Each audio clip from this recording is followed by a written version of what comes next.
चलिए एक एक करके सारा क्वेश्चन को डिस्कस कर रहे हैं। देखिए, फर्स्ट, दो मास इन रेशियो 4:9 है, पर उसका मोमेंटम क्या है? सेम। ठीक है, रेशियो ऑफ स्पीड, तो मोमेंटम सेम है। P1 bye P2 equal to होता है M1 bye M2, V1 bye V2। P1 P2 same है, तो ratio of speed V1 bye V2 क्या हो गया? M2 बाय M1 हो गया। रेशियो M2 बाय M1 कर दोगे, दैट इज कितना होगा? 9:4। 4:9 है, 9:4। Kinetic energy Ke1 bye Ke2 वो होता है P1 square by 2M1, P2 square by 2M2। P cut गया तो क्या हो जाएगा? M2 बाय, दोनों का आंसर सेम हो जाएगा, 9:4। ठीक है, समझ में आया? ये हुआ। आप घर पे क्या ट्राई करोगे, इसी में क्वेश्चन को बदल दे रहे हैं थोड़ा सा। आप घर पे ट्राई करोगे इस क्वेश्चन में कि अगर क्या करना है कि दोनों का, देखो हम लोग क्या लिए हैं, मास है 4:9, सेम मोमेंटम है, तो इसका रेशियो क्या होगा? घर पे ट्राई करोगे, सेम काइनेटिक एनर्जी है, तो स्पीड का क्या रेशियो होगा, मोमेंटम का क्या रेशियो होगा, यानी इसको बदल देंगे। ठीक है, मतलब इस क्वेश्चन को बदल दिए, क्वेश्चन को बदल के हम मोमेंटम के बदला क्या कर दिए, सेम काइनेटिक एनर्जी है, तो रेशियो ऑफ स्पीड का क्या रेशियो होगा और मोमेंटम का क्या रेशियो होगा। समझ में आ रहा है ना? उसको ट्राई कर सकते हैं। ठीक है, चलिए सेकेंड, मोमेंटम 200% बढ़ा है, तो काइनेटिक एनर्जी कितना बढ़ा है? तो मोमेंटम 200%, पी का अगर 200% बढ़ेगा, ठीक है, तो कितना हो जाएगा वैल्यू? 3p हो जाएगा। ये बात समझ में आ रहा है? 200% बढ़ने पे 3 गुना बढ़ जाता है। कैसे? पक्का 3 गुना बढ़ जाएगा।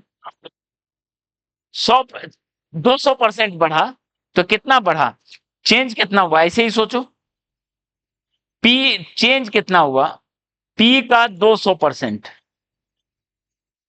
2p का चेंज हुआ, यानी फाइनल वैल्यू कितना हो गया? 3p। इनिशियल था p। ठीक है, तो चलो kinetic energy, initial kinetic energy था P²/2m, और फाइनल काइनेटिक एनर्जी आया 9p²/2m। ध्यान दो, 3 का स्क्वायर 9, तो बताओ चेंज कितना हुआ? 8p²/2m। चेंज हो गया 8p²/2m। क्लियर है? तो बताओ, कोई चीज पहले था P²/2m और 8p²/2m हो गया, तो परसेंटेज इंक्रीमेंट कितना हो गया? परसेंटेज इक्वल टू हो गया change 8p² by 2m into original into, यानी कितना आंसर हो जाएगा? 800%। 800% का इंक्रीमेंट। क्लियर है? तो होपफुली पहला दोनों क्वेश्चन समझ में आए। ओके, इसमें भी आप उल्टा क्वेश्चन ट्राई कर सकते हो। अगर काइनेटिक एनर्जी 200% बढ़ा तो मोमेंटम कितना परसेंट बढ़ेगा, आप ट्राई कर लेना इसमें। ठीक है, इस, ओके, तो 1 मिटा देते हैं, 1 तो बता ही दिए पूरा, इसका एक्स्ट्रा क्वेश्चन भी बता दिए क्या करना है आपको। ठीक है, 2 में 2 क्वेश्चन को क्या बदल देंगे, अगर समझ में आया, ये सॉल्यूशन समझ में आया 800%, बदल देना। अगर काइनेटिक एनर्जी बढ़ा है कितना से, 200%, तो मोमेंटम में कितना परसेंट बढ़ेगा, उल्टा कर लिए। इसको आप ट्राई कर लेना। क्लियर है? इसको ट्राई कर लेना 2। क्लियर है? चलो, तो 1 2 क्लियर है, 1 2 वाला पार्ट क्लियर है। 3 पे आते हैं। 3 क्या कर दिया, देखो, मिटाते हैं, ये मिटा दें। खूब आता है ऐसा क्वेश्चन। ठीक है, 3 देखो क्या है, मोमेंटम 1% बढ़ा है, तो अब वो लॉजिक नहीं लगाएंगे ऐसा चेंज वाला। जब भी स्मॉल चेंज होता है, देखो काइनेटिक एनर्जी इक्वल टू होता है पी स्क्वायर बाई 2m। तो यहां से चेंज इन काइनेटिक एनर्जी, देखो by original kinetic energy equal to 2 times power 2 है change in momentum by momentum. ये हम लोग पहला चैप्टर में पढ़े थे, चेंज वाले में पावर को आगे कर लेते थे। जो भी पावर होता है वो आगे कर लेते हैं। ये किसके लिए? For very small change, 1% 2% change के लिए हम लोग ये लिखते हैं।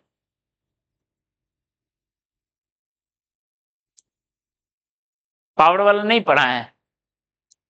याद, ये बोलो याद नहीं है। ओहो,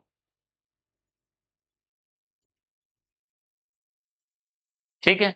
रेडियस अगर 1% बढ़ा है तो वॉल्यूम कितना बढ़े परसेंट बढ़ेगा, सरफेस एरिया कितना बढ़ेगा, सब करवाए हुए हैं। ठीक है, तो बताओ यहां से, आप खुद बताओ, अगर ये 1% बढ़ा है तो kinetic energy percent change increases by कितना होगा? 2%। ये 1% है तो 2 इंटू 1 कितना हो जाएगा? 2%। 2.01। देखो ये 1% बहुत छोटा है, तो उसके लिए ये मेथड लगाएंगे। उस मेथड से करोगे तो 2.01 कुछ आएगा, 2.01 आया, आंसर ये आएगा उसमें ऑप्शन में। ठीक है, ओके, ये याद रख लो। या फिर अगर ऐसा है, उल्टा अगर है तो हाफ टाइम्स ये। स्मॉल चेंज के लिए ये फॉर्मूला लिखते हैं। ठीक है, काइनेटिक एनर्जी अगर दिया रहेगा तो मोमेंटम का चेंज ऐसा करेंगे। क्लियर है? चलो, तो 1 2 3 होपफुली क्लियर है। अब आते हैं फोर्थ क्वेश्चन। फोर्थ क्वेश्चन क्या है? बॉम्ब एक्सप्लोड कर रहा है, तो बताए थे इसका जितना मोमेंटम है दूसरे का भी उतना मोमेंटम होता है, P1 इक्वल टू P2। तो यहां बॉम्ब एक्सप्लोड कर रहा है, रेशियो ऑफ मोमेंटम तो हो गया 1:1, इसमें तो कोई दिक्कत ही नहीं। और रेशियो ऑफ काइनेटिक एनर्जी अभी हम लोग डेराइव भी किए थे, क्या होता है? m2 बाय मास सेम है तो m2 bye m1। m2 bye m1 कितना होगा बताओ? 3:2। ये हो गया फोर्थ। ठीक है, अब आते हैं fifth. Yes,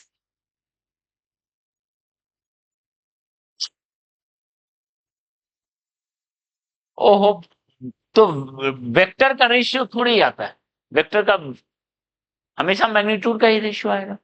okay, bomb explode इन 3 पार्ट्स। कोई बॉम्ब है 3 पार्ट में एक्सप्लोड हो रहा है, एक पार्ट ऐसे गया, एक पार्ट ऐसे गया, और ये 60 डिग्री बनाते हुए जा रहा है,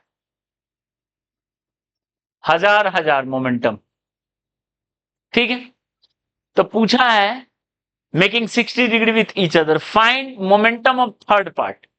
तो थर्ड पार्ट किधर जाएगा? नेट जीरो करना है, हजार हजार मिलके नेट होगा 1000√3 वेक्टर, नेट होगा 1000√3, हजार हजार मिलके 30 डिग्री पर एकदम बाइसेक्ट करेगा।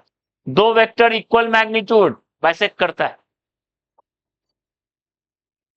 पिछले क्लास में भी आ चुका है ऐसा। दो वेक्टर इक्वल मैग्नीट्यूड बाइसेक्ट करता है, तो नेट कितना होगा? 30 डिग्री पे ऐसे जाएगा, इसके साथ 30 डिग्री बनाते हुए 1000√3।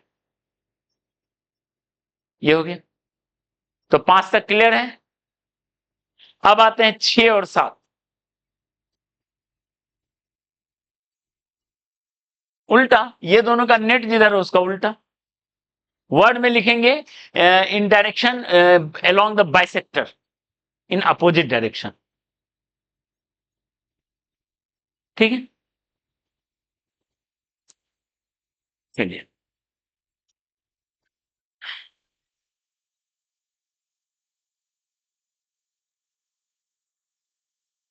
क्लियर है?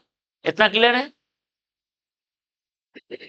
फिफ्थ, फिफ्थ तो हो ही गया, सॉरी फिफ्थ तो हो ही गया। अब आते हैं सिक्स्थ और सेवंथ। सिक्स्थ, देखिए सिक्स क्वेश्चन क्या दिया हुआ सबसे नीचे, 2023 का क्वेश्चन है। गन से फायर कर रहे हैं तो गन को होल्ड करने के लिए फोर्स लगाना पड़ेगा, ऑब्वियस है। अभी हम लोग क्या देखे, रिकॉइल ऑफ गन, मोमेंटम, इधर का मोमेंटम इधर का मोमेंटम बैलेंस होना। तो अगर चाहते नहीं हो कि वो उधर जाए, उसको होल्ड करना पड़ेगा, इसलिए उसको टाइटली होल्ड करना पड़ता है क्योंकि रिकॉइल करता है। ठीक है, तो उस होल्ड फोर्स पे है कि अगर गन को हमको होल्ड करना है तो 125 न्यूटन इस पे लगा रहे हैं फोर्स। ठीक है, गन को होल्ड करना है तो 125 न्यूटन इस पे फोर्स लगा रहे हैं, 125 न्यूटन, क्योंकि बुलेट जो फायर हो रहा है ये ऐसे फोर्स लगा रहा है। ठीक है, तो उसको होल्ड करने 125 न्यूटन। किस केस में, on a machine gun firing bullet each of mass 10 gram, okay, with speed 250 metre per second. Okay, तो हम एक जनरल सॉल्यूशन बना लेते हैं। मान लो n bullets per second fire हो रहा है।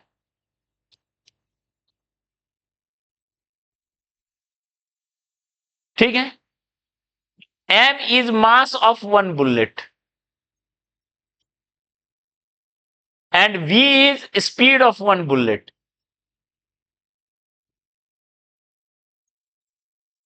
ठीक है, तो बताओ, लास्ट क्लास में हम लोग देख चुके हैं delta P by delta T.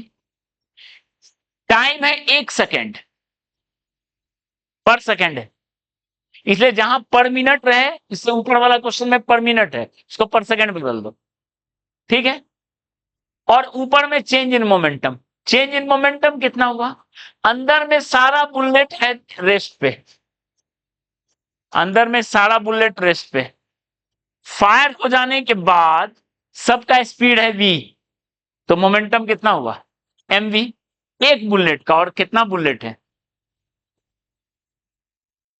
तो फोर्स जो होगा nm, क्लियर है, क्लियर है ये। ठीक है, तो ये रिजल्ट याद रख सकते हो और इसी रिजल्ट को यूज करके सेवंथ भी बना सकते हो।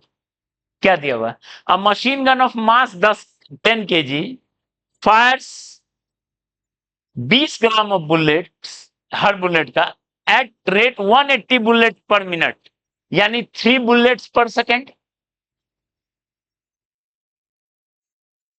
ठीक है, with speed 100 metre per second. Okay, तो बताओ, मास ऑफ बुलेट है ये हुआ n, मास ऑफ बुलेट हो गया कितना, 10 ग्राम मतलब केजी, और v कितना हो गया 100। ओके, तो फोर्स एन एम वी कितना हो गया, एन एम वी, कितना फोर्स लगा, 1000 है ये, 3 न्यूटन। ठीक है, ओके, आंसर 0.6 होना चाहिए। अच्छा, मास 20 ग्राम बुलेट्स है ना, वही गड़बड़ हो गया, 20 है ना, 2 है ना, तो ये 6 न्यूटन, 6 न्यूटन फोर्स लग रहा है उस पे, बुलेट पे भी और गन पे भी। उसको होल्ड करना अगर है तो 6 न्यूटन आपको लगाना पड़ेगा, लेकिन आप 6 न्यूटन नहीं लगा रहे हो तो रिकॉइल कर जाएगा, तो 6 न्यूटन है। ठीक है, तो फोर्स है इतना, टाइम 1 सेकेंड, तो फोर्स इंटू टाइम क्या होता है, चेंज इन मोमेंटम। ठीक है, तो बताओ, फोर्स है 6 न्यूटन, टाइम 1 सेकेंड। ठीक है, फाइनल मोमेंटम माइनस रिकॉइल पूछा, इनिशियल मोमेंटम है 0, गन रुका हुआ था, तो फाइनल मोमेंटम क्या होगा 6। ठीक है, तो फाइनल मोमेंटम होगा, मास है कितना 10 kg into v, recoil mv, तो v का वैल्यू कितना होगा 6/10, इतना स्पीड से वो रिक्वायर करेगा।